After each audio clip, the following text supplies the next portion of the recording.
Good morning students, आप लोग का स्वागत है आपके अपने यूट्यूब चैनल एग्जामिनेशन गुरु पे। आज हम लोग स्टार्ट कर रहे हैं सोर्सेस ऑफ एनर्जी का पार्ट नंबर 4 और इस पार्ट में हम लोग देखेंगे डिसएडवांटेज ऑफ डैम्स, ठीक है, disadvantage of construction of dam, ठीक है। उसके बाद हम लोग स्टार्ट करेंगे बायोगैस के बारे में, ठीक है। तो वहाँ पे उसके बाद देखेंगे विंड एनर्जी के बारे में। तो आज का हम लोग 3 टॉपिक रख रहे हैं। आपका हो गया पहला disadvantage of construction of dam, दूसरा हो गया आपका बायोगैस, तीसरा हो गया विंड एनर्जी। तो आज 3 टॉपिक को हम लोग करेंगे। अगर आपको सेशन अच्छा लग रहा है तो सेशन को लाइक कीजिए, सब्सक्राइब कीजिए चैनल को और वीडियो को शेयर जरूर करें अपने फ्रेंड के बीच में। और जो लोग इसके प्रीवियस सेशन को नहीं देखे हैं, प्लेलिस्ट में चेक कर सकते हैं आप लोग, ठीक है। आपको वहाँ पे सारा सेशन का वीडियोस मिल जाएगा, ठीक है। चलिए टाइम को वेस्ट नहीं करते हैं, सीधा टॉपिक पे आते हैं।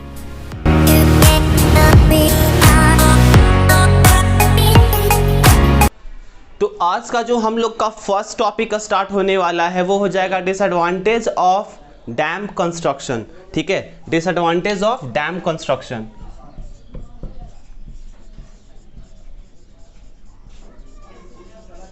डिसएडवांटेज ऑफ डैम कंस्ट्रक्शन,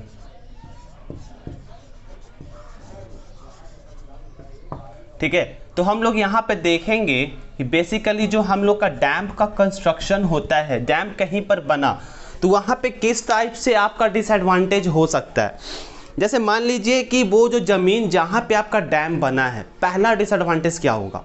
मान लीजिए कि वहाँ पे एग्रीकल्चर फील्ड का है, ठीक है, वहाँ पे खेती हो रहा है, तो वो क्या होगा, जो खेती लायक का ज़मीन था वो आपका बर्बाद गया डैम में, ठीक है। वहाँ से बेनिफिट होगा, लेकिन जो वहाँ पर के लोग के लिए खाने पीने का जरिया बना हुआ था वो बर्बाद हो गया, ठीक है। तो एग्रीकल्चर फील्ड क्या होगा, आपका डिस्ट्रॉय हो जाएगा। फिर दूसरा चीज़ ये हो सकता है, मान लीजिए वहाँ पे जो इकोसिस्टम डेवलप था, ठीक है। इकोसिस्टम बेसिकली आप लोग का बायो में पूरे डिटेल में है, बट एक शॉर्ट टर्म्स में हम बता सकते हैं आपको कि इकोसिस्टम वो होता है जहाँ पे लाइफ पॉसिबल हो और हर चीज़ एक दूसरे पे डिपेंडेंट हो, ठीक है। मतलब एक जीव से लेकर स्टार्टिंग पॉइंट से लेके फाइनल तक, ठीक है। मतलब स्टार्ट मतलब आपका घास हो गया, वहाँ पे कीड़ा हुआ, कीड़ा को खाने वाला कोई और, उसको खाने वाला कोई और, तो यहाँ पे एक फूड वेब बना, ठीक है, फूड चेन बना। और इस पूरे सिस्टम में जो इन्वॉल्व हुआ उस सिस्टम को बोल रहे हैं इकोसिस्टम, ठीक है। तो अगर हम डैम बनाते हैं, पानी स्टोर करेंगे, तो जो वहाँ पर का इकोसिस्टम था वो पानी से कवर होकर डिस्ट्रॉय हो जाएगा। तो ये आपका हो सकता है डैम कंस्ट्रक्शन का सेकंड डिसएडवांटेज, ठीक है। और तीसरा डिसएडवांटेज ये हो सकता है कि मान लीजिए उस एरिया में जो भी घर आपका है, जो भी लोग वहाँ पे रह रहे थे उनको हटा दिया जाएगा। इससे घाटा क्या होगा कि जो वहाँ पे रहने वाले लोग थे वो लोग अपना घर कहिए बर्बाद कर दिए, उनके ज़िंदगी को हम बर्बाद कर दिए, उनको वहाँ से हटा दिए और उनको कहीं और शिफ्ट करेंगे। तो एक्चुअली इसमें होता क्या चीज़ है, आज आदमी को कहीं पर अगर एक जगह पे है तो वहाँ के अनुसार वो ढल जाता है, वहाँ का जो एटमॉस्फेयर है उसके अकॉर्डिंग हो जाता है, ठीक है। उसको अगर चेंज करते हैं तो उसमें क्या होगा, उसको वहाँ पर सेट होने में काफ़ी समय लगेगा, ठीक है। और हो सके कुछ लोग का वहीं पर से जो ज़िंदगी चल रहा होगा, वहाँ पे खेती कर रहा होगा, वहीं पे रह रहा होगा और वो डैम में कन्वर्ट हो गया, उसका सब ज़मीन चला गया, ठीक है। उसके बदले उसको पैसा मिलता है, लेकिन जो आपका ज़मीन है वो तो उसको नहीं मिलेगा ना। ये आपका क्या होता है, डिसएडवांटेज में काउंट होगा ये वाला। तो हम लोग 3 डिसएडवांटेज देख लिए हैं। एक तो एग्रीकल्चर फील्ड अगर है तो वो बर्बाद हो जाएगा पानी में दबकर। दूसरा चीज़ हो सकता है कि जो वहाँ पे लोग रह रहे हैं वो उनका हैबिटेट ख़त्म हो जाए, रहने के लिए जो घर बनाए थे वो बर्बाद हो जाए। तीसरा चीज़ ये हो सकता है कि वहाँ पर का जो इकोसिस्टम है वो क्या होगा, ख़त्म हो जाएगा। तो यहाँ पर 3 चीज़ जो है मोस्ट इम्पॉर्टेंट है। और चौथा चीज़ जो होता है, डैम कंस्ट्रक्शन से अर्थक्वेक आने का भी पॉसिबिलिटीज़ बढ़ जाता है, ठीक है। तो ये पॉइंट जो है अभी आप लोग को कहीं कहीं बुक में दिखेगा, कहीं कहीं बुक में नहीं दिखेगा, ठीक है। तो इस बात का ध्यान रखिएगा, डैम कंस्ट्रक्शन से आपका अर्थक्वेक आने का भी पॉसिबिलिटीज़ बढ़ जाता है, ठीक है।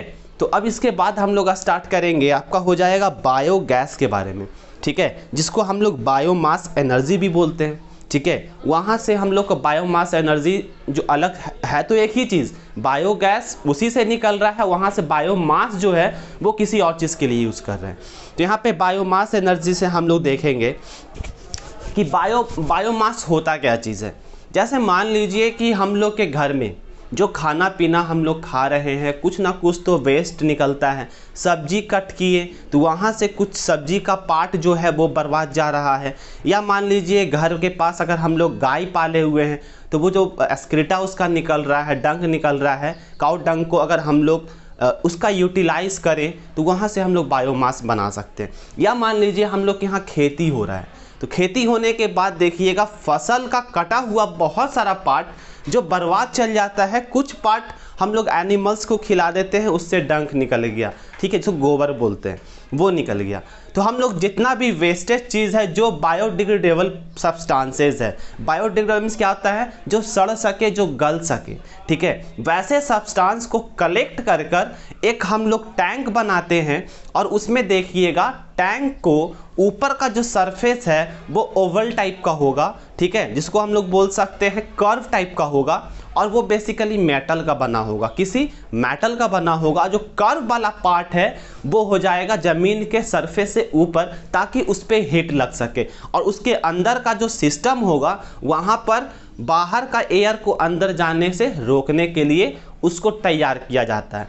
मतलब वो इस टाइप का बॉक्स बनेगा कि उसको अगर पैक कर दिया जाए तो उसमें एयर ट्रांसफ़र ना हो सके, ठीक है। तो वहाँ पर हम लोग क्या कर दिए, सारा जितना भी बायोडिग्रेडेबल सब्सटेंसेस हम लोग के यहाँ जो वेस्ट हो रहा है, जो एटमॉस्फेयर में पॉल्यूशन क्रिएट करेगा, वो सब चीज़ को उस बॉक्स में डालेंगे। और बॉक्स में क्या होगा, ठीक है, बॉक्स में क्या होगा, जब सन का हीट उस पर पड़ेगा तो उसके अंदर हीट ट्रांसफ़र होगा।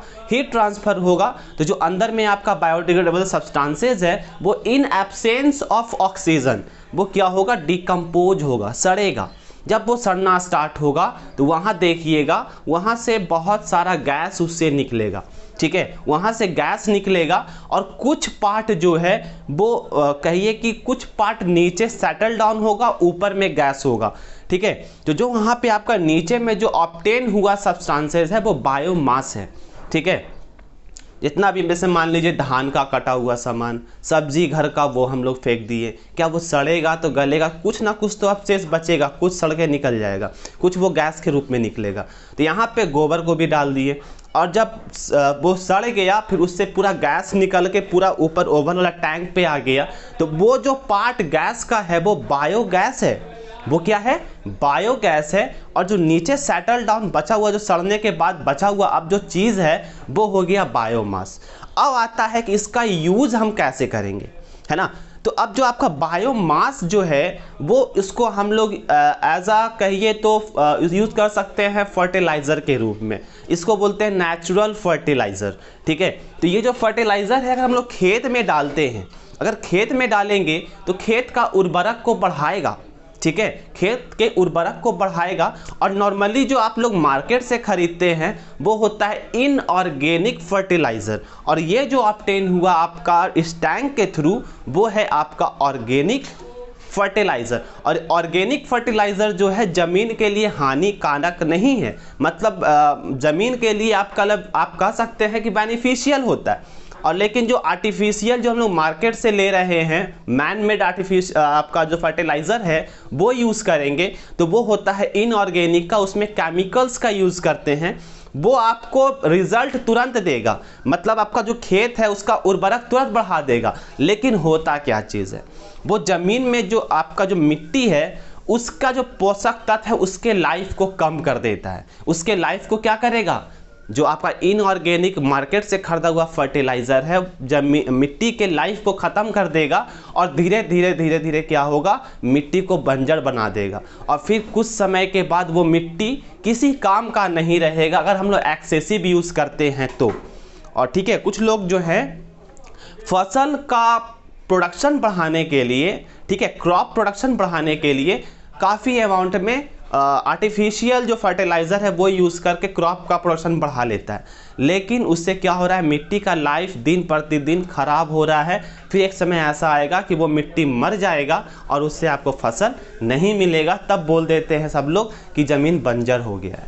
ठीक है, तो वो एक्सेसिव आर्टिफिशियल फर्टिलाइज़र यूज़ करने से होता है। लेकिन जो नेचुरल जो इस टैंक के थ्रू प्राप्त हुआ उसको यूज़ कीजिएगा। उससे क्या होगा, उससे क्या है कि आपका क्रॉप प्रोडक्शन जो है वो धीरे धीरे बढ़ेगा, लेकिन मिट्टी का जो हेल्थ है उसको मेंटेन करेगा। ठीक है, यहाँ से बोल सकते हैं कि जो आपका मिट्टी का जो हेल्थ है उसको कभी भी ख़राब नहीं करेगा। मिट्टी हमेशा आपका ग्रो करेगा बाई हेल्थ। तो इस मामले में हम बोल सकते हैं कि जो नेचुरल फर्टिलाइज़र है far better than artificial fertiliser. लेकिन अभी के समय में कहिए क्रॉप प्रोडक्शन रेट हर कोई चाहता है इंक्रीज करना, तो पर भी अगर हमको अपने मिट्टी का लाइफ बचाना है then we have to use natural fertiliser. ठीक है, तो नेचुरल फर्टिलाइज़र हर मामले में अच्छा है। अब देखिए, वैसे फर्टिलाइज़र से जो प्रोडक्शन हो रहा है उसमें भी केमिकल्स का भी कुछ ना कुछ पार्ट चला गया होगा, जो कि हेल्थ के लिए क्या है, खराबी है। लेकिन आर्टिफिशियल से अच्छा है नेचुरल से जो आपका प्रोडक्शन होगा उसका टेस्ट भी बढ़िया होगा और वो हेल्थ के लिए खराबी नहीं है। जहाँ तक आप देखिएगा तो आपको बेनिफिट ही मिलेगा उससे।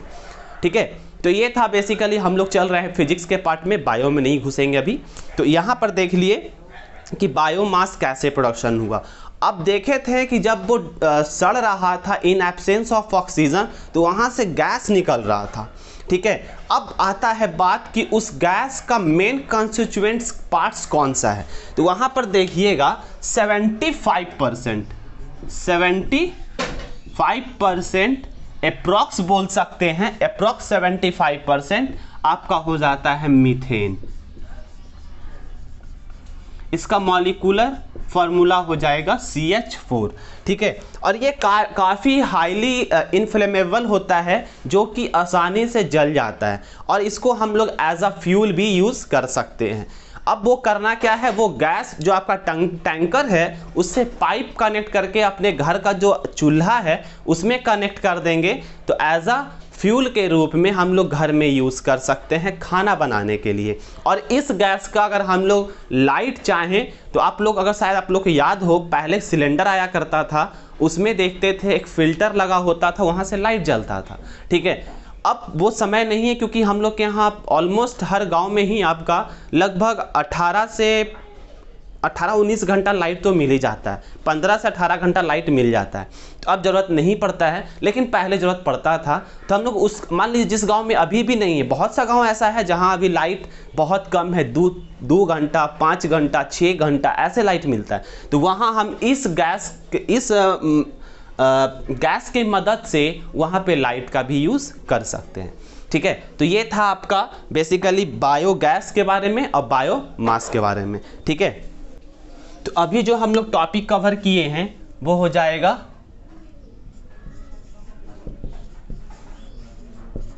बायोमास के बारे में। ठीक है, अब यहाँ पर से देखिएगा बायोमास का एडवांटेज, कुछ ना कुछ तो एडवांटेज है। ठीक है, बायोमास का एडवांटेज ये है कि ये आपको कहिए कि इससे कोई हानिकारक गैस नहीं निकलेगा। जब हम लोग इससे भोजन बनाएंगे तो कोई हानिकारक गैस नहीं निकलेगा, और जब ये जल जाएगा उसके बाद कोई रेसिड्यू पार्ट भी नहीं बचेगा, मतलब कुछ अवशेष नहीं बचेगा। ठीक है, और बायोमास का हम लोग देख रहे थे कि जो आपका बचा हुआ पार्ट था उस टैंकर में, जो बचा हुआ पार्ट था, ये एडवांटेज है। ये आपका खेत में यूज़ करेंगे तो फर्टिलाइज़र का यूज़ के रूप में काम आएगा। ठीक है, तो यहाँ पर हम लोग बेनिफिट में बोल सकते हैं कि इसमें जो गैस निकल रहा है वो हम लोग घर में एज अ फ्यूल यूज़ कर सकते हैं, और ये जो कंटेनर में बचा हुआ रेसिड्यू पार्ट बचा हुआ है डिकम्पोज होने के बाद उसको हम लोग फर्टिलाइज़र के रूप में यूज़ करेंगे। ठीक है, और इसमें देखिएगा कोई तरह का आपका, जब गैस के रूप में देखिएगा तो कोई अवशेष भी नहीं बच रहा है, और वो हेल्थ अगर देखिएगा तो उसमें कोई फालतू गैस भी क्रिएट नहीं है और वहाँ पे कोई हानिकारक गैस भी नहीं निकल रहा है। ठीक है, तो ये इसका एडवांटेज था। अब आता है इसका डिसएडवांटेज। ठीक है, इसका डिसएडवांटेज इस बायोमास का, जब हम लोग कंटेनर में वो जब डिकम्पोज होता है तो वहाँ पर 75% मीथेन है, लेकिन 25% अदर गैस होगा, ठीक है। और वो कंटेनर बना हुआ है मेटल का, ठीक है। तो अदर गैस जो है वो मेटल के साथ करेगा रिएक्शन और मेटल को क्या करेगा, कमजोर कर देगा, ठीक है। मेटल को क्या करेगा, कमजोर कर देगा। अब जब मेटल कमजोर होगा, बाद में फिर उसमें मान लीजिए कि हम वो प्रोसेस अगेन स्टार्ट किए, तो वहाँ पे गैस के कारण अंदर में प्रेशर ज़्यादा होने से वो आपका कमज़ोर हो गया है मेटल, तो वो टूट जाएगा, ठीक है। तो ये आपका इसका डिसएडवांटेज है। और दूसरा डिसएडवांटेज है कि ये प्लांट जो है हम लोग हर जगह पे इंस्टॉल नहीं कर सकते हैं, ठीक है। बेसिकली अगर देखिएगा तो ये रूरल एरिया के लिए बना है, ठीक है। अर्बन एरिया मतलब हो गया शहरी इलाका।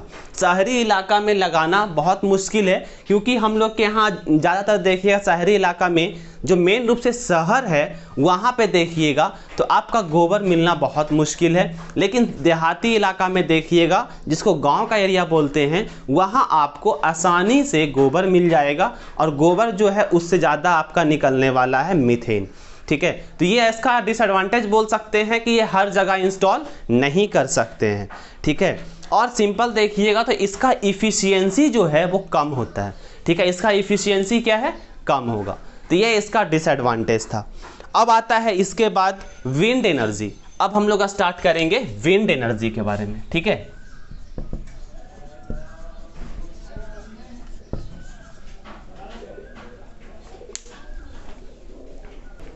अब हम लोग बात कर रहे हैं विंड एनर्जी में, तो ध्यान दीजिएगा फ्लोइंग ऑफ एयर, ठीक है। फ्लोइंग ऑफ एयर अगर देखिएगा मतलब कहीं पे हवा बह रहा है तो उसमें कौन सा एनर्जी है।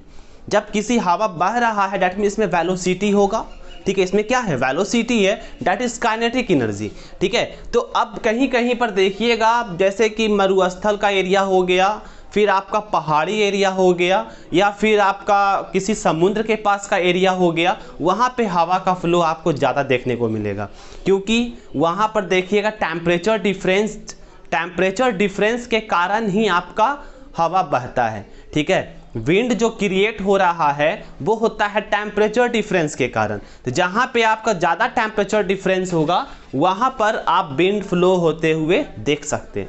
अब आता है कि विंड से हम लोग कैसे एनर्जी ऑब्टेन करेंगे, कैसे इलेक्ट्रिसिटी प्रोड्यूस करेंगे, ठीक है। तो बात यहाँ पर ये आता है कि जैसे कि विंड मिल्स हो गया, ठीक है। विंड मिल्स जो है वो हम वैसे जगह पे इंस्टॉल करेंगे जहाँ पे हवा का जो स्पीड है वो ज़्यादा है, जहाँ पे हवा का स्पीड क्या है, ज़्यादा है। वैसे जगह पे हम लोग क्या कर सकते हैं, इंस्टॉल कर सकते हैं विंड मिल्स को, जिसको पवन चक्की बोलते हैं। अब ये होता क्या चीज़ है, अब ये विंड मिल जो है काफ़ी बड़ा होता है, ठीक है, काफ़ी बड़ा होता है। एक एक ब्लेड जो है, जो 18 चक्का 32 चक्का वाला जो ट्रक देखते हैं उसके जो ट्रॉली होता है उसके इतना बड़ा होता है। तो इसके लिए काफ़ी ह्यूज अमाउंट में हमको ज़मीन चाहिए, काफ़ी सारा ज़मीन चाहिए, ठीक है। तो अब इसका पहले हम लोग थ्योरी जान लेते हैं, उसके बाद एडवांटेज और डिसएडवांटेज देख लेंगे। तो यहाँ पे बात आता है विंड मिल जो है, जब हवा में काइनेटिक एनर्जी है तो विंड मिल में क्या होता है, 3 ब्लेड्स होता है, कुछ इस टाइप से, कुछ इस टाइप से देखिएगा, इस टाइप से आपका क्या होगा, ब्लेड होगा। जब इस पे हवा स्ट्राइक करेगा विंड मिल कुछ इस टाइप का होगा, ठीक है। यहाँ से सपोर्ट दिया जाता है, ऊपर में आपका 3 डाना लगा होता है। और ध्यान दीजिएगा ये जो मेरा हाथ आप देख रहे हैं यहाँ पे शाफ्ट है, ये क्या है, शाफ्ट है, ठीक है। और शाफ्ट पे अटैच है आपका 3 ब्लेड्स, ठीक है। जब ब्लेड आपका मूव करेगा हवा का प्रेशर से, जब ये ब्लेड मूव करेगा, सिंपल बोल सकते हैं एयर के काइनेटिक एनर्जी जब इस पे पड़ेगा तो इसके प्रेशर से क्या होगा, ये ब्लेड मूव करेगा, तो यहाँ पर से जो मेरा ये जो शाफ्ट वाला पार्ट है वो भी मूव करेगा, ठीक है। ब्लेड जिस पे माउंटेड है उसको शाफ्ट बोलते हैं। जब ब्लेड मूव करेगा जिस पे वो माउंटेड है वो भी पार्ट मूव करेगा, और उसके बाद यहाँ पर मान लीजिए ऐसे है, यहाँ पे आपका ब्लेड है तो ये ऐसे ऐसे मूव करेगा, ठीक है। और यहाँ पर देखिएगा तो यहाँ पे गियर लगा होता है, ठीक है। गियर बेसिकली जो हम लोग समझते हैं गियर, तो साइकिल में आपको हम एक गियर का एग्जांपल बता सकते हैं। जो पैडल मारते हैं ना, पैडल, तो पैडल के पास जो चैन लगा हुआ है तो उसको बोलते हैं हम लोग गियर हो गया, ठीक है। जो आपका जिस पे चैन लगा हुआ है, पैडल के पास बड़ा सा जो सर्कल टाइप का होता है वो आपका चैन हो गया, ठीक है, उसको हम लोग बोल दिए गियर। जिस पे चैन आपका माउंटेड है उसको गियर बोल दिए। और पीछे देखिएगा जहाँ से वो पीछा चक्का में एक जो आपका लगा हुआ है घिरनी टाइप का, उसको हम लोग बोल देते हैं पिनियन, ठीक है। आगे जिस पे चक्का के पास पैडल मार है, बड़ा सा आपका रिंग टाइप का है जिस पे चैन माउंटेड है, वो गियर है।